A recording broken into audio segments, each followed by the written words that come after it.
15 ఏళ్లుగా అన్ని విభాగాల్లో రాణిస్తూ 90 అంతర్జాతీయ మెడల్స్, 62 జాతీయ మెడల్స్, ఛాంపియన్షిప్లో మరెన్నో పతకాలు, దేశంలోనే అత్యధిక పతకాలు సాధించిన క్రీడాకారిణిగా రికార్డు సృష్టించింది వెన్నం జ్యోతి సురేఖ.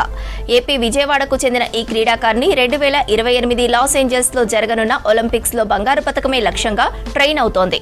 ప్రస్తుతం కష్టమైనా ఎంతో ఇష్టంగా ప్రాక్టీస్ చేస్తున్నానంటున్న జ్యోతి సురేఖతో అనిల్ ఫేస్ టు ఫేస్. ఆంధ్రప్రదేశ్లోనే ఢాకాలో రీసెంట్గా జరిగినటువంటి ఏషియన్ ఛాంపియన్షిప్లో ఆంధ్రప్రదేశ్ రాష్ట్రానికి చెందినటువంటి ఆణిముత్యం జ్యోతి సురేఖ 2 బంగారు పతకాలను సాధించింది. ఇక దాదాపు ఇప్పటి వరకు భారతదేశంలోనే మనకు తెలిసి ఎవరికి రానటువంటి పతకాలు ఈ ఆర్చరీలో దాదాపు 90 పైగా కూడా పతకాలు సాధించింది. సో ప్రజెంట్ రీసెంట్గా ఢాకాలో స్వర్ణ పతకాలు సాధించినటువంటి జ్యోతి సురేఖ ప్రజెంట్ మనతో పాటు ఉన్నారు. వారిని అడిగి తెలుసుకుందాం. అసలు చిన్నప్పటి నుంచి కూడా వీళ్ళ ఎఫర్ట్ ఎట్లా ఉండదు, అచీవ్మెంట్స్తో పాటు పేరెంట్స్ సహకారం, మీ కోచ్ సహకారం. సో ఏ పార్టిసిపెంట్ అంటే ఎక్కడెక్కడ గేమ్స్ను మీరు పార్టిసిపేట్ చేశారు, అంటే ఏ కంట్రీస్ తిరిగారు ఇప్పటి వరకు? నేను ఇప్పటి వరకు 77 ఇంటర్నేషనల్ టోర్నమెంట్స్లో పార్టిసిపేట్ చేయడం జరిగిందండి. అండ్ ఇప్పటి వరకు మీరు అన్నట్టు 90 మెడల్స్ వచ్చాయి. వరల్డ్ ఛాంపియన్షిప్లో 9 మెడల్స్ వచ్చాయి, ఏషియన్ గేమ్స్లో 5, ఏషియన్ ఛాంపియన్షిప్లో 14, వరల్డ్ కప్స్లో 26, 27 మెడల్స్ వచ్చాయి. అట్లా కౌంట్ అనేది ఉంటూనే ఉందండి. అండ్ ఈ 15 years నుంచి నేను ఇండియన్ టీమ్ని రిప్రజెంట్ చేయడం, మెడల్ సాధించడం జరుగుతుంది. నెక్స్ట్ గోల్ ఏంటిది? ఒలింపిక్స్లో పార్టిసిపేట్ చేయబోతున్నారా? ఒలింపిక్స్ ఇంకా 3 years ఉందండి. సో నెక్స్ట్ వచ్చేసి మాకు ఏషియన్ గేమ్స్ ఉంది అందరికీ. సో మెయిన్ నెక్స్ట్ ఫోకస్ అంతా దాని మీదే ఉందండి. అంటే మీకు ఈ ఆర్చర్ వైపే ఎట్లా, అంటే ఎందుకు రావాలనిపించింది? మొదటి నుంచి మీరు ఎప్పటి నుంచి నేర్చుకున్నారు? మీకు కోచ్ ఎక్కడ, అట్లా ఎక్కడి నుంచి నేర్చుకున్నారు మీరు? నేను 2007లో ఆర్చరీలో జాయిన్ చేయడం జరిగింది. మా పేరెంట్స్ ఇంతకుముందు స్విమ్మింగ్ చేసేదాన్ని. సో ఇంకో గేమ్ షిఫ్ట్ చేయాలి అన్నప్పుడు మా పేరెంట్సే సెలెక్ట్ చేశారు ఆర్చరీ, అండ్ దీనిలో షిఫ్ట్ చేయడం జరిగింది. అండ్ ఫస్ట్ కోచ్ వచ్చి జె రామారావు అని ఒక సీనియర్ ప్లేయర్ ఉండేవారండి, ఆయన చూశారు. అండ్ 2013 నుంచి జీవన్ జ్యోత్ సింగ్ తేజ అని పంజాబ్ ఆయన, ఆ సార్ దగ్గరే నేను ట్రైన్ అవ్వడం జరుగుతుంది. అంటే దాదాపు ఏ కంట్రీ తిరిగారు ఇప్పటి వరకు? ఇటు స్వర్ణ పథకాలు, ఇటు ఏషియన్ ఛాంపియన్షిపే కాకుండా ఇంకా ఎట్లాంటి గేమ్స్లో మీరు పార్టిసిపేట్ చేశారు? World championship, Asian championship, world cups, world games, Asian cup, ఇంకా వరల్డ్ యూనివర్సిటీ గేమ్స్, అట్లా అన్నిట్లో పార్టిసిపేట్ చేయడం జరిగింది.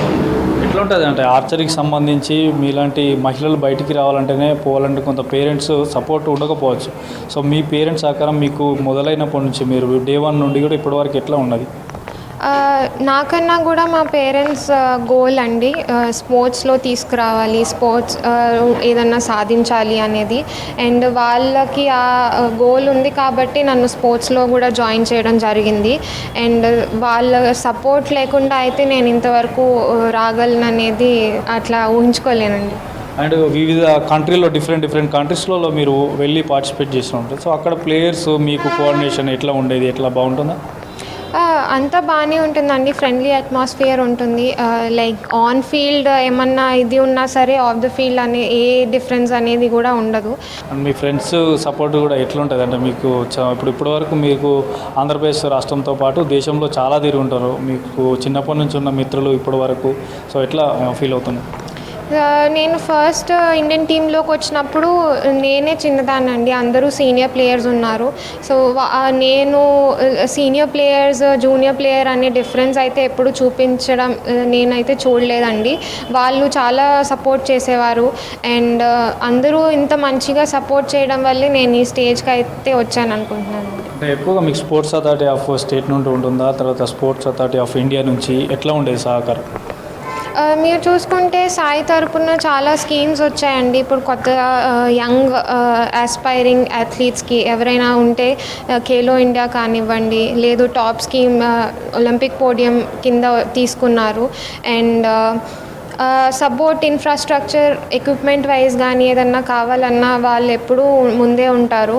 అండ్ అదే కాక లైక్ గవర్నమెంట్ కాకుండా నాన్ ప్రాఫిట్ ఆర్గనైజేషన్స్ కూడా మనకి చాలా ఉన్నాయి, ఏవైతే సపోర్ట్ ఎక్స్టెండ్ చేస్తున్నాయో అట్నుంచి కూడా ఇప్పుడు ఇంక్లూడ్ అవడంతో మా ఈవెంట్ ఒలింపిక్స్లో మమ్మల్ని తీసుకోవడం జరుగుతుంది వాళ్ళ స్కీమ్లోకి. అండ్ సపోర్ట్ అనేది కూడా ఎక్స్టెండ్ చేయడం జరుగుతుందండి. అండ్ మీలాంటి మహిళల్ని మరింత ముందుకు రావాలి, ఈ క్రీడలలో పార్టిసిపేట్ చేయాలని ఇటు 2 తెలుగు రాష్ట్రాలకు మీ తరఫు నుండి ఎట్లా చెప్తారు, ఏం చెప్తారు? మీ పిల్లలకి ఇంట్రెస్ట్ ఉంది అనుకుంటే డెఫినెట్గా సపోర్ట్ చేయండి. ఎందుకంటే మీ సపోర్ట్ లేనిది అయితే సక్సెస్ అవ్వడం చాలా కష్టం అయిపోతుంది వాళ్ళకి. సో స్పోర్ట్స్ అనే కాదు, ఏ విషయంలో అయినా వాళ్ళకి అచీవ్ చేయాలి అని ఉంటే తప్పకుండా సపోర్ట్ చేయండి. మీ స్టేట్ గవర్నమెంట్ నుంచి మీకు ఎట్లా ఉంటుంది సపోర్ట్? స్టేట్ గవర్నమెంట్ నుంచి అంటే మా మెడల్స్ సాధిస్తే ఇన్సెంటివ్స్ అనేది ప్రొవైడ్ చేయడం జరుగుతుంది. ట్రైనింగ్ సమయంలో కానీ కోచింగ్ వెళ్ళేటప్పుడు కానీ డే 1 నుంచి ఇప్పటి వరకు ఏదైనా కాంపిటీషన్లో పార్టిసిపేట్ చేయబోయే ముందు ఎట్లాంటి ఎఫర్ట్స్ పెట్టేవారు?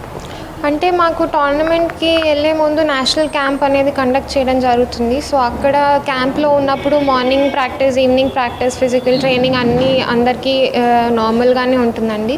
అండ్ లేదు అంటే కొంచెం ఆఫ్ సీజన్ ఉంది అనుకుంటే రెస్ట్ తీసుకోవడం కానీ, రికవర్ అవ్వడానికి మళ్ళీ ట్రైన్ అవ్వడం స్టార్ట్ చేసి మళ్ళీ టోర్నమెంట్స్ కూడా ప్రిపేర్ అవ్వడమే సరిపోతుంది. 90 పైగా కూడా బంగారు పథకాలు సాధించింది. సో రానున్న ఏషియన్స్ కప్లో కూడా మళ్ళీ పార్టిసిపేట్ చేస్తాను. ఇక మరొక 3 సంవత్సరాల్లో ఒలింపిక్స్ కూడా జరుగుతుంది. సో అందులో కూడా పోటీ చేయడానికి ప్రయత్నిస్తానంటూ కూడా జ్యోతి సురేఖ గారు చెప్తున్నటువంటి విషయం. Video journalist Ashok, Anil V6 news, Hyderabad.